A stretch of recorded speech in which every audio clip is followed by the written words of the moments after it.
Oh my god, I almost died.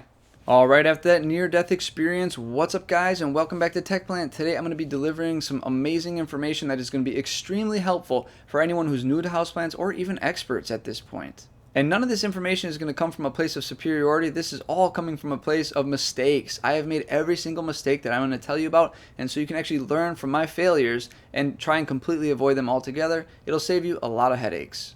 The first topic that we need to talk about, and this one is an absolute must, and this will save you from getting rid of your entire collection, and that is pests. So if you're new to houseplants right now and you're in your acquisition phase, you're probably going to get some pests and you're not even going to know you have them because you're unaware of them. I was very unaware of pests too at one point in time until I had a ton of them. Believe it or not, there's a lot of houseplant pests that plague a lot of people's collections. So my recommendations are do your research, look up what all the possible pests are, and see what their damage looks like. It's extremely important to understand the damage they leave behind or even what they look like so you can catch an infestation early on. That is the key to saving yourself from headaches and hours of treatment. If you can identify these pests soon and kill just the few that are on a plant and be done with them in total, it's like a 2-minute task versus hours over the course of weeks and months to finally eradicate a pest that got out of control. That may sound almost ridiculous, but I see this on a daily basis. People come into plant groups with their plant picture and it's full of this white stuff and they say, hey guys, what's this white stuff growing all over my plants? And it's absolutely covered. And in fact, it's mealybugs, and that is their first rude awakening to plant pests. And the very big problem with that is, it's not that they can just take that plant and toss it, because when the infestation is that bad on one plant, I can guarantee you it's everywhere else in your collection. And this is like the first hurdle I think all new houseplant people run into, and even intermediate and expert. Pests can pretty much remove people from the hobby completely because it becomes too tiresome and too difficult to keep up with the pests, and they damage your plants, kill your plants, and it can be very disheartening. So again, take the time on Google, look up the pests. I'll give you a list of the top 4, but definitely look up other ones that plague plants. The top 4 that I would suggest really learning in and out, because these are the ones I've seen the most, are spider mites, mealybugs, thrips, and scale. So far I haven't had scale, but I've had the other 3 many times on many plants, and learning what they do and how their damage looks is really important. Another aspect with the whole pest thing is make sure you're taking the time every week, even maybe 2 or 3 times a week, to really kind of look your plants over. Look under the leaves. That's where most of the pests hide, and just peer around and take that extra 10 minutes a week to really look at your plants and see if you can find anything, because that's going to save you hours and headaches. The sooner you can catch the infestation, the better. And I promise you, back then when I first started this, I saw really cocky people who would like rag on other people who had pests and like how their collection doesn't have any pests. But it's a guarantee you're going to get them unless you have like some like hazmat suit situation with like a containment room and everything. And I guess that kind of leads into a slight extra tip. Definitely take the time to quarantine new plants. Most pests come in on new plants. Most people want to add them to their collection right away, but if you take the time and leave them somewhere else for a week or 2 and really watch them, you might be able to help prevent the spread as well. I never do it just because I don't have the patience or the spot for it, but I do watch them like a hawk for a couple weeks just to make sure nothing's like hatching or growing on them. So again, that pretty much I think exhausts this first topic. Take some time, look up top like houseplant pests and see what kind of damage they cause so you can identify it and catch it early. I promise you this will save you headaches and just make your houseplant collecting or whatever you want to call it so much better and so much more relaxing. Nothing's worse than being I actually kind of like the war. It's sort of fun to battle with them, but that's because I feel like I'm in the houseplant late game, and so I need some excitement in my life or something. I don't know, but I've been fighting things for a while. And it's very interesting. I'm learning a lot, but you don't want this battle. It's not fun, and it's very time consuming. This second concept is actually a pretty quick concept to cover, but it's really important right now, specifically if you're watching this video as it's released. If you're watching this any other time of the year, it's still important to know when it happens, but that is the sunlight. For those of you who use sunlight in windows to grow, you got to realize that now that we're entering winter, there's a lot less sunlight, which means your plants are going to grow less and consume less water. And that is really important for those of you who've been on sort of like a watering schedule or have gotten into a habit throughout summer of your watering because you've had pretty typical sunlight. Now that's almost cut in half, so your watering is also going to have to almost be cut in half. This is a huge mistake I see a lot of people hit, where all summer long they're having a lot of fun collecting houseplants. It's really cool. They amass a whole collection, and then they hit that winter sun, and then all of a sudden their plants are like drooping, dying, and all these bad things are happening. And this is another one of those things that, like, another one of the great walls where these new people get into houseplants. They hit this wall of like massive root rot. A lot of plants are drooping, dying. They don't know what's going on, and they just quit. So you just be conscious of the sunlight. The sunlight drives everything. In fact, light drives this entire hobby. Without light, these plants can't do anything. So really understand like how the light comes through your window. And actually, now that I say that, sometimes the winter can be a little bit better for certain people's plants depending on the position, because now that the sun is lower, I don't know how much you know about the sun, but in the summer it almost goes completely like straight above us. Like by high noon, it's straight above. But in the winter, it's more like a little lower in the horizon. So sometimes that sunlight can actually shoot through the window a little easier. So depending on where your plant is positioned, maybe it gets better light. But still, the synthetic period, I don't know. The light period is much shorter regardless when it comes to the wintertime. So you got to keep that in your mind so you're not overwatering and that your plants are getting ample light that they need. For any freaks like me who grow everything in the basement under artificial light, you pretty much are the weather, you are the sun, so you can do whatever you want. Or at least you control it, so you can kind of water based on that. That brings me to sort of like a little side chain topic to this previous one with the whole sunlight and thing and like a watering schedule. Watering schedules sort of work, but there's so many variables that change that they end up going out of whack eventually. So they might work for like a month or two, but eventually they're just not going to work. Whether the plant is getting larger or you prune it, the lighting changes, the weather changes, it's cooler, it's hotter. There's a million things that can really offset how much water your plant actually consumes. So try not to think of anything as a schedule and just learn more to read your plants when they want water or get an idea of like when they kind of need that water. All right, so I want to give you sort of a visual example of why like a watering schedule isn't good, and you just need to learn to be reactive and like understand like what is driving the watering, right? So plants are sucking up the water, they're consuming the water, and they're using the water. So a big thing that I see a lot of times is people have a nice, beautiful plant, right? We've got this nice, beautiful pothos. I don't know how many leaves this thing's got on here, maybe 35, 40, I'm not sure. So there's 40 leaves that can perspirate and like breathe out like water into the air, so it can suck up water pretty quick. There's a lot of capacity, right? This plant has a ton of capacity for water, so it can like suck this pot dry pretty quickly with the current state of things. However, you take your pretty pothos and you're like, I want to propagate this pretty pothos.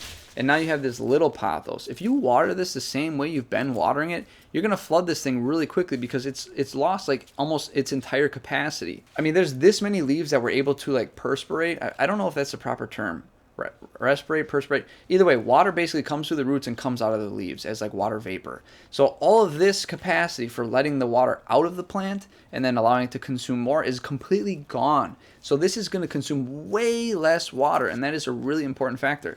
I know a lot of people will propagate plants and then kind of like wonder, like, I see it in the Facebook groups again, like, what's wrong with my plant? I took cuttings from it and like suddenly it's not looking so good a couple weeks later. Like, because usually if you know anything about propagation, this will regrow new growth. So this is a totally great plant. It'll basically regrow this as time goes on. But what most people do is they keep overwatering it because they got in that schedule mindset, and that will cause issues. Now, the interesting thing is we have the exact reverse problem as to why you can't really have a watering schedule. So say you're watering this plant like once a week. Like you get in the schedule, it needs water about once a week.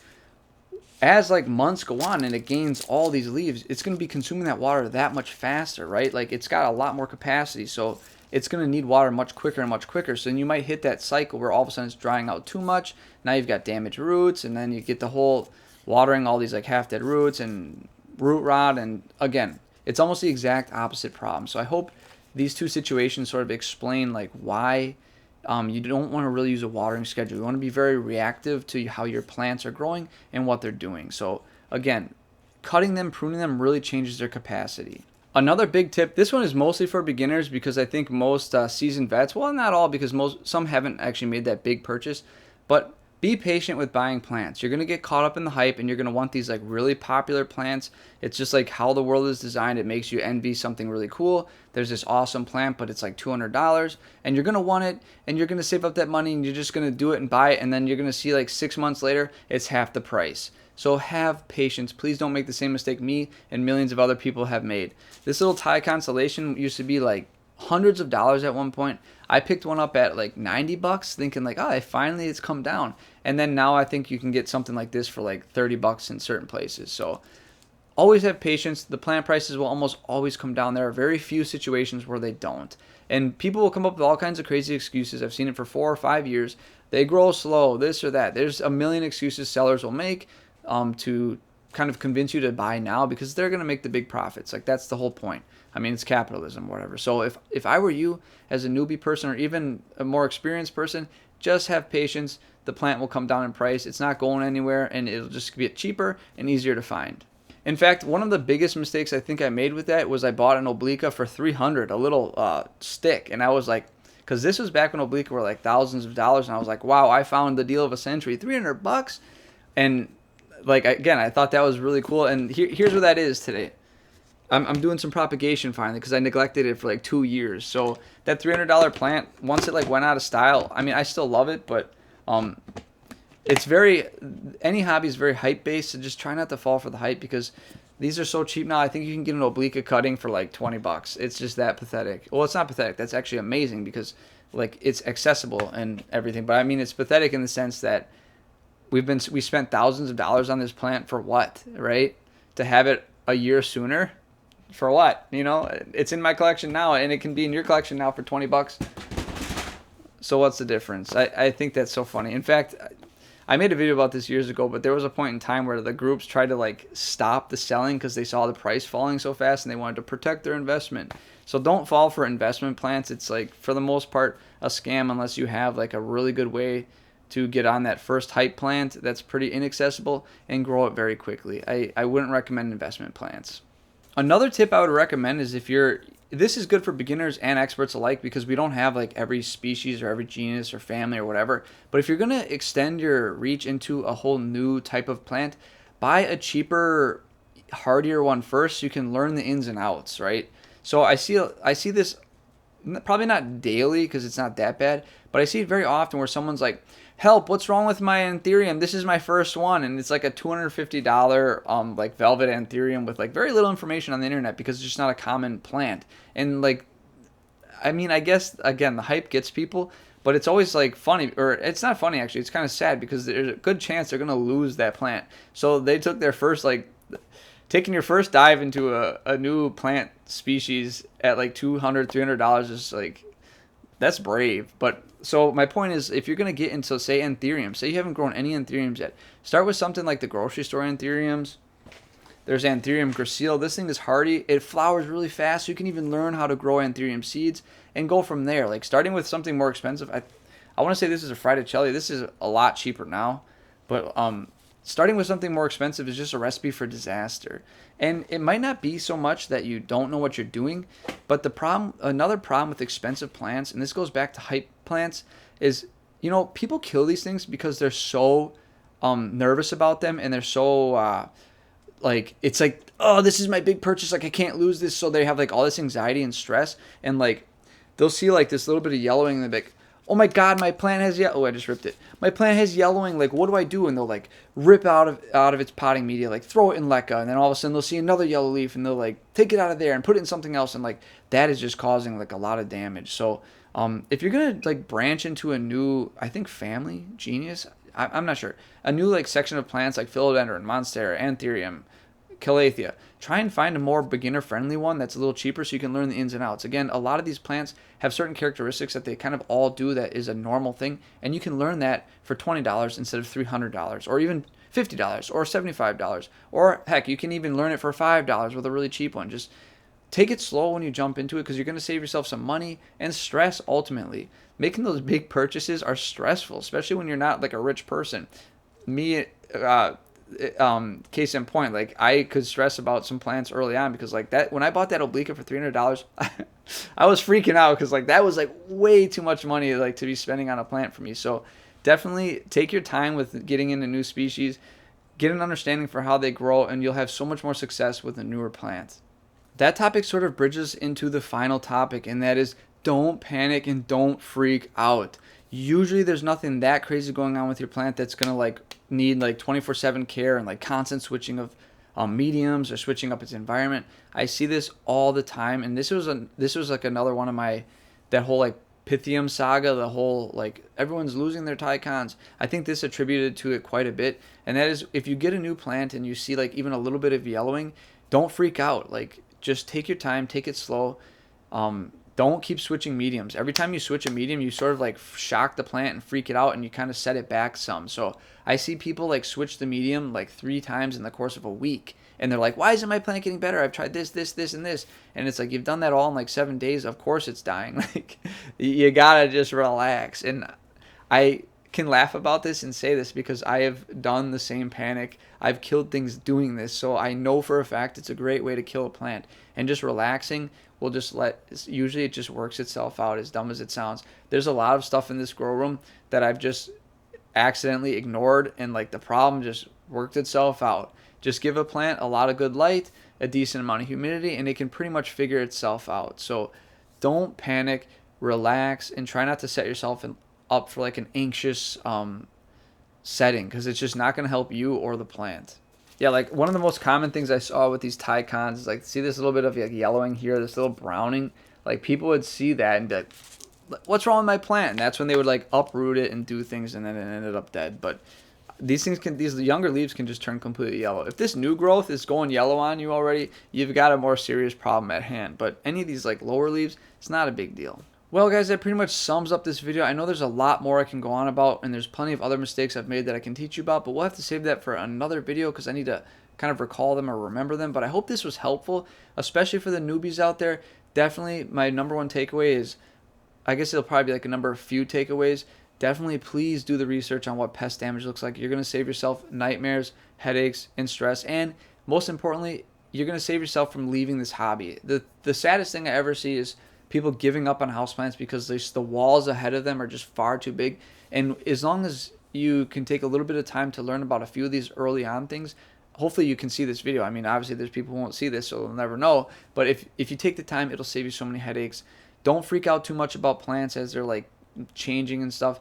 And don't get into too much of a schedule. Plants are dynamic, so you got to learn to like grow with them. So, and that is in a multitude of ways, but specifically watering as well. As you modify them, as you do things to them and change things to them, their watering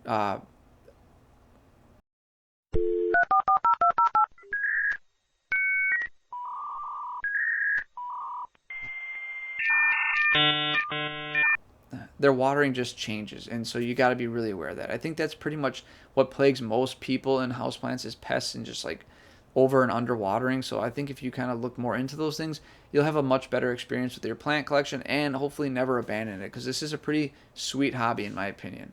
Well, guys, that pretty much ends this. May your plants grow strong and healthy. I'll see you next time.